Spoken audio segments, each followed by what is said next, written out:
పెనుకొండ గ్రామ పరిధిలో ఒక పురాతనమైన విగ్రహం ఉంది. జైన విగ్రహం ఇది.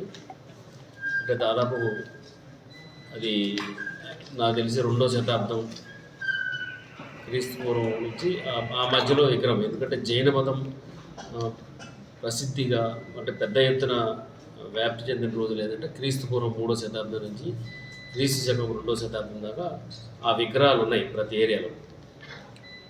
అయితే కొంతమంది ఏంటంటే ఈ పాత విగ్రహాలకి ఒక ప్రాశస్త్యం ఉంది. చాలామంది ఏంటంటే కొంతమంది పాత విగ్రహాలు ఎన్ని పైసలు పెట్టేది కొంటారు.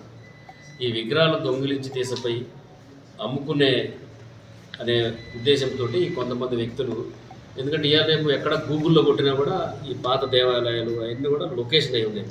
చూసుకొని వీళ్ళకి పలానా విలేజ్ దగ్గర ఎల్బుగొండ విలేజ్లో అవుట్స్కట్స్లో ఇట్లా దానికి ఆదరణ లేకుండా టెంపుల్ లేకుండా పడి ఉన్నదని తెలిసింది వాళ్ళకి. తెలిసి దాన్ని ఎవరో జూలైలో దొంగతనం చేశారు. అంటే జూలైలో చూసుకున్నారు ఆ ఊరోళ్ళు. ఎప్పుడు ఉన్న దొంగతనం ఎప్పుడు పోయిందో తెలియదు. చూసుకుంటే ఆ విగ్రహం దొంగతనం అయింది. అయిన తర్వాత మాకు కంప్లైంట్ ఇచ్చారు. ఇచ్చిన తర్వాత ఎఫ్ఐఆర్ చేశాము. ఎఫ్ఐఆర్ చేసి దాన్ని ఇన్వెస్టిగేషన్ చేస్తే మాకు ఎవరు తీసుకుపోయింది అనేది కొద్దిగా లొకేషన్ వచ్చింది.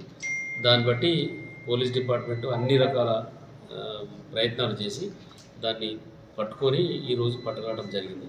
పట్టుకొచ్చి ఇక్కడ మళ్ళీ పోలీస్ స్టేషన్ పెట్టి ఆ విగ్రహం మేము గ్రామస్తులకు ఒప్పచెప్పుకోవాలి. అయితే ఈ పట్టుకున్న వ్యక్తులు వీళ్ళు ఏంటంటే ఈ విగ్రహం తీసుకపోతే పెద్ద ఎత్తున పైసలు వస్తాయని వాళ్ళకి ఎవడో చెప్పిండు. దాంతో ఈ చదువుకున్న స్టూడెంట్స్ కూడా మనం ఒకేసారి పైసలు సంపాదించాలని పెద్ద ఎత్తున డబ్బులు ఆశపడి దీన్ని అమ్ముకుంటే ఒక 50 లక్షలు అవుతాయని ఆశతోటి ఎవరో చెప్పి చేసినారు ఇది. కానీ వాళ్ళు అది ఫలించలేదు. తర్వాత మనకి ఇట్లా ఎఫ్ఐఆర్ అయ్యి మా ఇన్వెస్టిగేషన్లో తేలిన తర్వాత పట్టుకురావడం జరిగింది. ఈరోజు వాళ్ళని అరెస్ట్ చూపించి కోర్టులో ప్రొడ్యూస్ చేస్తారు. పట్టుకుంటారనే ఫీలింగ్ కూడా తీసుకురావాలి. ఎందుకంటే మనకి ఈ జిల్లాలో ఇటీవల అయిన టెంపుల్లో కూడా కొన్ని దొంగతనాలు అయినాయి. మనకి పాపన్నపేట కానీ తర్వాత కొన్ని ఏరియాలో అన్ని దొంగతనాల కేసులు కూడా రికవరీ అయినాయి. మనం అన్నీ చేసినాం. ప్రతి టెంపుల్ అఫెన్స్ కూడా మనం డిటెక్ట్ చేయడం జరిగింది. రీసెంట్గా డిటెక్ట్ అయినాయి. మన పాపన్నపేటలో అయినాయి. వాళ్ళు ఎక్కడ మన శ్రీకాకుళం జిల్లా వాళ్ళు అక్కడ దొరికారు వాళ్ళు. తర్వాత మొన్న రామాయంపేటలో కూడా వేరే 2 టెంపుల్ దొంగతనం చేసిన వాళ్ళు కూడా దొరికినారు. మొన్న రీసెంట్గా మీకు అల్లాదుర్గ్ కూడా ఒక టెంపుల్ అయినా కూడా చేసినాం. ఇవన్నీ కూడా మీకు మీ ద్వారా నేను ప్రజలు తెలియజేసేది ఏంటంటే ప్రతి టెంపుల్లో కానీ ఎక్కువ పబ్లిక్ మూవ్మెంట్ అయ్యే ఏ ఏరియాలో కూడా సీసీ కెమెరాలు పెట్టుకోవాలని సెంటర్ చేసుకొని మంచిగా టెంపుల్ లాంటివి కట్టుకొని కనీసం దానికి ఒక ఆదరణ కల్పించి మంచిగా ఒక ప్లేస్లో పెట్టి దాన్ని చూసుకునే విధంగా చేసుకోవాలి. అదే ఎవరు పట్టించుకోలే. అది లేకపోయేప్పటికీ అందరూ విగ్రహం పోయిందని చెప్తున్నారు. అంతకుముందు దాన్ని అట్లా పడి ఉన్నా కూడా ఎవరు దాని గురించి అడిగిన వాళ్ళు లేరు, దాని గురించి పట్టించుకునే వాళ్ళు లేరు. ఇక్కడ చర్చ చేసుకుంటూ వచ్చారు. తిరిగి ఎవరు కొనలేదు. మళ్ళీ ఒక ప్లేస్లో పెట్టుకున్నారు. ఎట్లా ఎవరైనా వస్తే చూపిద్దామని మాకు వాళ్ళు చెప్పిన ఇన్ఫర్మేషన్ పట్టుకొచ్చారు.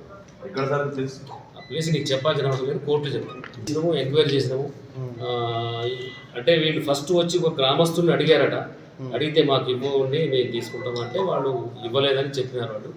అయితే వాళ్ళు దీంట్లో ఇన్వాల్వ్ అయినట్టుగా మా సిఏ గారు చెప్పిన ఇన్వెస్టిగేషన్లో ఎక్కడ వాళ్ళకి ఫోన్ లింక్స్ కానీ తేరలేదు. ఉంటే వాళ్ళని కూడా ఇంకా ఫర్దర్ కూడా ఇన్వెస్టిగేట్ చేస్తాం. ఉంటే ఎవరు కూడా వదిలిపెట్టలేదు.